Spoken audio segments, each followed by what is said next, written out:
Please subscribe Tito Manny Vlog.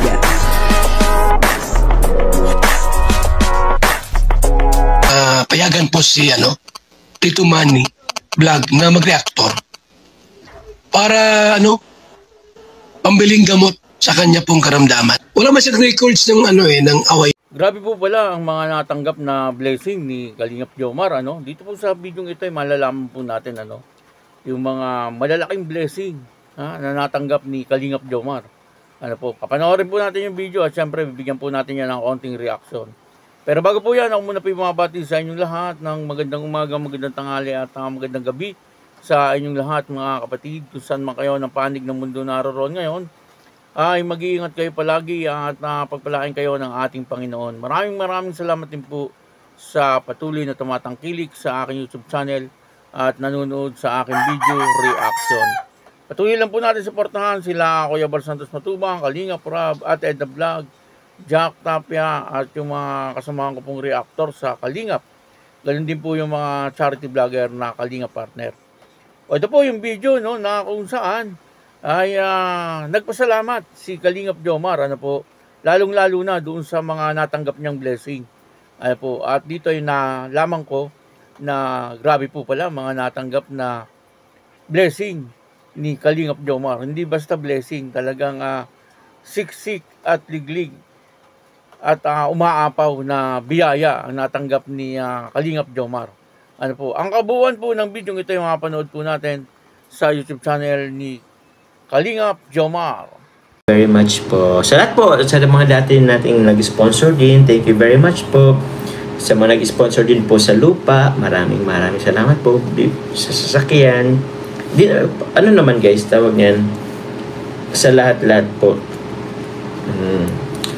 Yung sasakyan, di ko na, si Tita Dad, kumusta na rin kaya si Tita Dad? Charot po kay Tita Dad. And yun, madami rin po. Yung sa motor.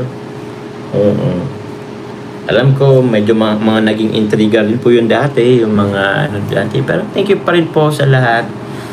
Mga dati nating nagsusuporta po sa atin. Thank you very much po. Cherry Dantes Lutap, shoutout po sa inyo. Magpasalamat man lang.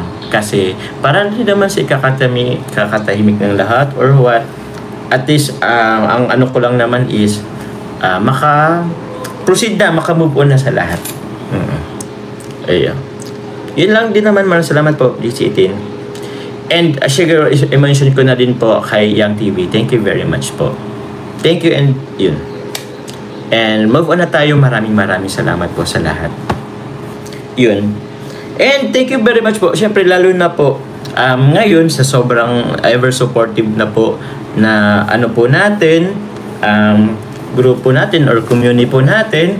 Siyempre mas lalo papasalamat po ako sa inyo. Thank you very much po. Sa lahat.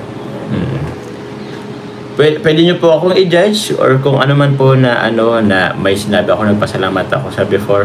Opo, I know naman na wala naman guys perfect. Wala namang perfecto guys. Pero para na din sa ikakaluwag ng lahat ng ating mga puso, diba? Mahirap kasi guys na meron tayong bit-bit na meron tayong bit-bit ng alam mo na yun, kung ikakabigat, para lang din man sa ikakagaan din po ng lahat. Okay, pwedeng maging ko nito or pwedeng issue na ko or kung ano-ano man sabihin natin or reactionan, wala naman akong pakialam. Gusto ko lang naman po magpasalamat po. Yun lang din naman. Yun nga po, dito ay nagpapasalamat si Kalingap Jomar doon po sa kanyang mga sponsor, at mga viewers, followers.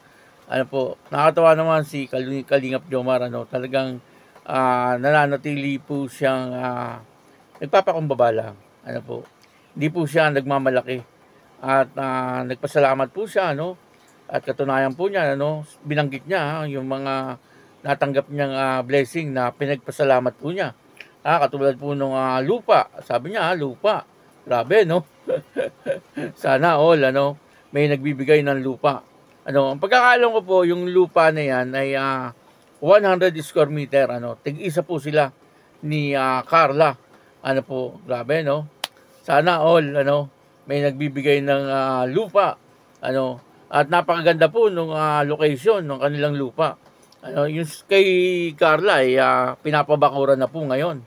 At etong kay Kalingap Jomar ay hindi pa po natin nakikita, pero doon din po sa may banda ng lupa ni Carla. At ang sabi niya po ay sasakyan. Nakatanggap din siguro siya ng sasakyan o kaya ay binigyan siya ng pandown. Hindi po natin alam kasi may binanggit din po siyang sasakyan. Nakakatuwa, kasi siyempre yung mga ganong blessing, hindi po basta-basta blessing. Talagang medyo malaki po, yung mabigyan ka ng isang sasakyan, kahit na nga po para sa akin, karag-karag lang, ayos na po yun. Yung kay Kalingap Jomar, parang brand new, yung kanya. Hindi ko lang po alam kung alin sa sasakyan ni Kalingap Jomar. Kasi dalawa yata po ang sasakyan ni Kalingap Jomar, At sabi niya ay motor. Nagbanggit din po siya ng motor, Dito po yung nagpapakita lang na mabuting tao etong si Kalingap Jomar. Kasi hindi naman po yan pagkakatiwalaan or bibigyan ng mga ganyang kalaking blessing. Kung hindi po siya mabuting tao.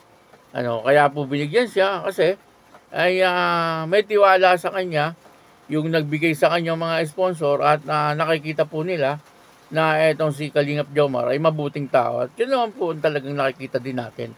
Kaya Kalingap Jomar, na mabuting tao po siya, mabait, mapagmahal sa pamilya, at syempre mapagmahal din kay Carla.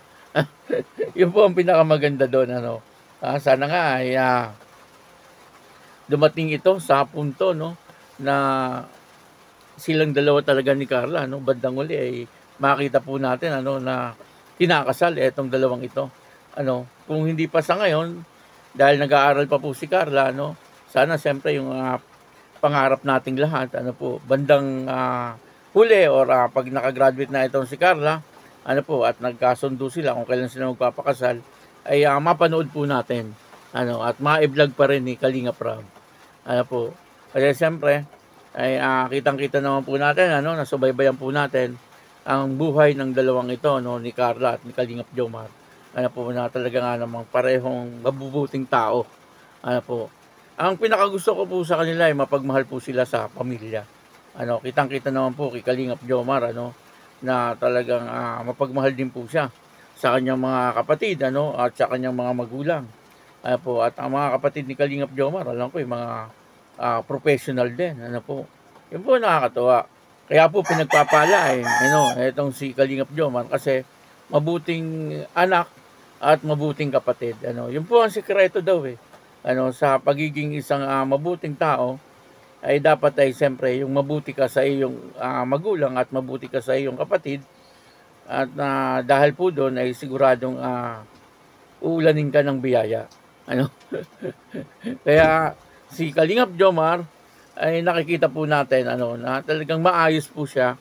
Kaya natanggap niya po itong mga biyaya na kanyang sa ngayon ay talagang nagagamit niya. Siguro sa makalawa or sa susunod na buwan, or susunod na taon, yung kanyang lupa ay mapapatayoan na rin po niya ng bahay.